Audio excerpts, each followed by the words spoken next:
In today's video, I will walk you through how to add vintage style using Filmora. Create a new project or open an existing one in Filmora. Import your video, then drag it onto the timeline.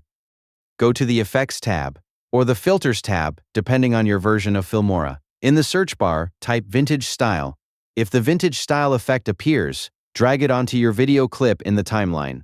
Then select the clip and open the Properties or Effect Controls panel. Adjust the intensity and any other available settings until you get the look you want. Preview your video as you make changes, then fine-tune the effect until you're satisfied with the final result. The vintage style effect adds warm tones, slight fading, and a retro look that mimics old film. It is commonly used for nostalgic videos, travel memories, wedding clips, and storytelling content. That's how you add the vintage style effect in Filmora. Thank you for watching the video.